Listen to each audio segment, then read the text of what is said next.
राहुल गांधी के बयानबाजी के बाद जो है लगातार जनता में रोष देखने को मिल रहा है और जनता में रोष क्यों है ये आप भली भांति जानते हैं। संसद में जिस तरीके से राहुल गांधी बयान दे रहे हैं ऐसे में मानो कि हिंदुओं पे लगातार कटाक्ष कर रहे हैं। कटाक्ष करने का मेन रीजन क्या है, वो कह रहे हैं कि हिंदू जो है हिंसावादी होते हैं। और इसी मुद्दे पे बात करने के लिए मैं जनता के बीच में मौजूद हूँ, क्योंकि जनता सब जानती है और जनता क्या सोचती है राहुल गांधी को लेकर। इनसे बात करते हैं, जानने की कोशिश करते हैं कि राहुल गांधी का ये बयानबाजी जो है राजनीतिक माहौल को कितना गर्म कर देगी। भाई एक बात होता था, यो हिंदू नहीं है क्या? अपने आप को इनने पहले तो दत्तात्रेय ब्राह्मण बताया खुद को, यानी कि साफ जाहिर हो रहा कि भाई ये एक मुस्लिम हैगा। साफ सीधी सी बात है, ये मुस्लिम है, जब तो इतने हिंदुओं को रोस्ट कर रहा। और दूसरी बात यह, मैं रियलिटी में तो उसमें अगर मुझे गाली भी देनी पड़ी तो मैं गाली दूंगी। वे निकम्मे हिंदू तो 8,500 रुपए के चक्कर में आ गए, वोट दे के बैठे ना। इनके जितना निकम्मा खड़ा निकम्मा जार मानस कोई नहीं है इस धरती पे, ठीक है ना। अगर जो हिंदू को हिंसात्मक कह रहा कि भाई हिंसा करने वाले हैं हिंदू, तो यो क्या है फिर? जो उनसे तलवार की नोक पे सलवार पहनने वाला है फिर? ये तो सीधी सी बात है। लेकिन वो तो कह रहे हैं ना कि हिंदूवादी अगर होते तो जिस तरीके से बयानबाजी मोदी जी कर रहे हैं वो हिंदू के पक्ष में न करके मुसलमान के पक्ष में कर रहे हैं। भाई मुसलमान के पक्ष में कौन सा कर रहा? मोदी ने एक ही बात कही थी, सबका साथ सबका विकास, ठीक है। और भाई सबके लिए उन्होंने सुविधा दी है, सबको उन्होंने भाई आयुष्मान कार्ड शौचालय का सबको अपनी सुविधा दी है। उन्होंने तो कभी नहीं कहा कि भाई मुसलमान है, मुसलमानों को तुम बाहर खदेड़ते हैं, मुसलमान हिंसात्मक है, क्या है? ये तो इसके राहुल गांधी के बयान पे आ रही। जो कुल 99 सीट निकली, जब भी इतना जोर दिखा दिया, अगर पूर्ण बहुमत से इनकी वोट आती तो ये कह रहा करते दी बेटी को उठवाते, हिंदुओं का दमन करते, छोरी को भी और भी उठवाते, तो उनका ये सीधा सा काम था और क्या था। अब देख रहे जिस तरीके से चुनाव के बाद जो है जितने भी नेता प्रतिपक्ष हैं, हालांकि राहुल गांधी सबसे ज्यादा इस समय जो एक्टिव दिखाई दे रहे, वो लगातार सरकार से सवाल भी पूछ रहे हैं। वो कह रहे हैं कि राहुल गांधी पूछ रहे हैं, और उन्होंने कल जो है महाकाल की तस्वीर भी दिखाई, और महाकाल का तस्वीर दिखाने के बाद उन्होंने स्पीकर को ये कहा कि मेरा तो कैमरा ही बंद कर दिया, महाकाल को दिखाया नहीं दिया जा रहा मुझे। पहले तो ये भगवान को मानने नहीं थे, अब ये भगवान को मानने वाले हो रहे। ये गुरु नानक को भी दिखा रहे, जिनके सिखों पे इन्होंने गोलियां चलवाई पंजाब वालों पे, आज उनके गुरु नानक पे भी दिखा रहे। फिर क्या कह रहे कि हाथ दिखा के कि ये तो अहिंसा का वो है, ठीक है। एक बात बताओ, जब ये अपने हाथ के पंजे पे उठ रहे तो हाथ का पंजा दिखा रहे, ये भगवान के अलग अलग समुदाय के भगवान दिखा के। एक बात तो बताओ, जब ये हिंदू को हिंसा कह रहे, उनके भगवान को दिखाने का कौन सा मतलब है? तो सभी हिंदुओं पे बात जा रही है ना भाई, ये सिख हुए, बौद्ध हुए, जैन हुए, सनातनी हुए, सब पे बात जा रही है। तो भाई जब हमारे देश के 100 करोड़ हिंदुओं को ये ऐसी बात बोल सके, तो ऐसे मानस तो भैया खुद तलवार की नोक पे सलवार पहनने वाले हैं, सीधी सी बात यह है। अब जो है राहुल गांधी का नया तेवर देखने को मिल रहा है।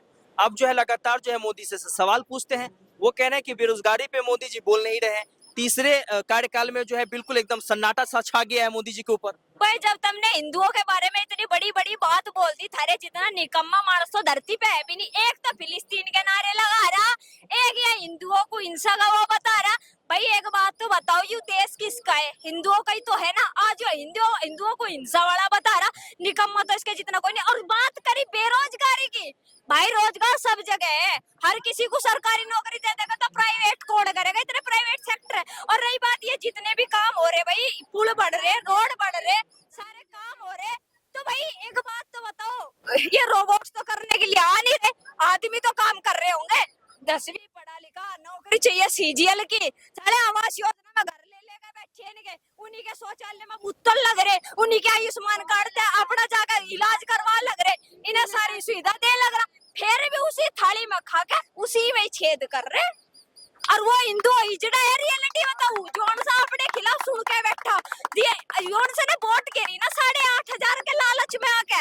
भाई वो खुद देख लो आज हिंदुओं को क्या कह रहा, अगर वे हिंदू नहीं है जिन्होंने ना वोट गिरी। मैं रियलिटी बता रही, ठीक है। लेकिन वो कह रहे हैं कि मोदी जी का जो मैजिक था वो कम हो गया। अगर मैजिक अच्छा नहीं होता, अगर बना रहता मैजिक, तो 400 पार का नारा दिया था, वो तो 300 का आंकड़ा भी पार नहीं कर पाए। भाई फील्ड में केला उतरता, ठीक है, जैसे कि मोदी उतरा, मोदी के अकेले की 240 है और कांग्रेस की कितनी है? 99 98, इतनी तो है, ज्यादा थोड़ी है। तो भाई केले को छोड़ते ना, फील्ड में मैदान में गए उतर के से उतरना केला, तो भाई 400 पार ही आती। और वही बात है ना, 400 500 तो देखी भी जाती, फिर भी बहुमत सरकारी सी क्या मोदी की 38 सीट लेकर तुम यहाँ पे बैठे हो उत्तर प्रदेश में से, वो 8,500 का जो लोगों को लालच दिया, तो उसे पूरा करो ना, फिर लोगों को रुपए दो उनके, बताओ।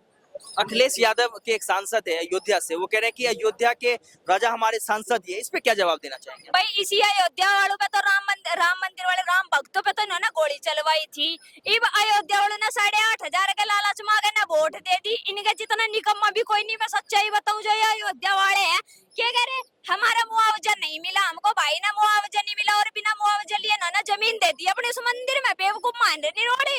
फिर दूसरा क्या कह रहे, अयोध्या वासियों ने औकात दिखा दी बीजेपी वालों की। बीजेपी वालों की कुछ गलती रही जिनका इन्हें सामना करना पड़ा। जैसे 4 साल की आर्मी हुई और 6 साल से टीचर की वैकेंसी नहीं निकली थी। फिर जो बाहर के चेहरा ले जाकर तुम उत्तर प्रदेश में कैंडिडेट छोड़ रहे हो, सिर्फ वो गलती थी, नहीं तो बीजेपी सरकार की कोई भी गलती नहीं है। राहुल गांधी के खटाखट वाला जो उन्होंने कहा था कि हम प्रत्येक महिलाओं को 1 लाख रुपया सालाना 8500 रुपया पर मंथ देंगे। ये बयान आने के बाद जो है महिलाएं जो है कई कांग्रेस दफ्तर पे पहुंच गई वो पैसा लेने के लिए कि भाई हमें तो जो वायदे किए गए थे कि 1 लाख रुपया हमें सालाना मिलेगा, 8500 रुपया पर मंथ मिलेगा, अब वो हमें दो। उसको लेकर भी एक अलग राजनीति छिड़ी हुई है। भाई जब इन्होंने 8500 रुपए देने का वादा करा था, अभी ये क्या बोल रहे हैं, हमारी सरकार नहीं है, हमारी सरकार आती तो बोलती। भाई जिस जगह तुम्हारी सीट निकली वहां तो दो ना। तुम महीने का 8500 रुपए जिनके ऊपर तुमने लोगों से वोट दी और महिलाओं का हरण कर रहे, जो ये लुगाई है ना, इनके बुद्धि घुटनों में हो। मैं सच्चाई बताऊं, रफू के चक्कर में गए वोट दे के बैठी, अब गाली किसे दुआरी है, हमारे समाज को गाली दुआरी, हमारे राष्ट्र को गाली दुआरी है। हिंदुत्व के तो गाली तो इन्होंने दुआई ना, ये लुगाई है जिनके दिमाग घुटनों में जा रहे। 8500 रुपए के लालच में का शॉपिंग करने का लालच में गए वोट गिर का मैं करता जा जाके। गलती तो इनकी है ना। चलिए जाते जाते मेरा आखिरी सवाल ये रहेगा कि राहुल गांधी को आप क्या हिदायत देंगे, लगातार जो है वो हिंदू को टारगेट करें, क्या जवाब रहेगा भाई उनके लिए? देख, फिलिस्तीन के नारे लगाने वाले के घर के बाहर पोस्टर लगाने पे उन बच्चों को क्या दी जा, उनके खिलाफ मुकदमा दर्ज करा जा। और हिंदुओं को हिंसात्मक कहने वाले को यहाँ राजा मानना जा रहा, फिलिस्तीन के नारे लगाने वालों को यहाँ राजा मानना जा रहा। भाई ये देशद्रोही मामला है, सीधी सी बात ये है। और अगर हिंदुओं की आंख आज नहीं खुली ना, आंख उस दिन खुलेगी जिस दिन छोरियों को घेर घेर का खुले हम रेप करा जाएगा, जो का टीएमसी के राज में बंगाल में हो रहा कांड, ठीक है ना, उस दिन आंख खुलेगी ना हिंदुओं की। जो अगर अब आंख नहीं खुली तो ममता बनर्जी ये कह रहे हैं कि मोदी सरकार जो है अब पूरे 5 साल कार्यकाल नहीं चला पाएगी, कहीं ना कहीं 6 महीने में वो गिर जाएगी। अरे भाई 10 साल पूरी बढ़िया चले, ये 5 साल भी बढ़िया चला होगा।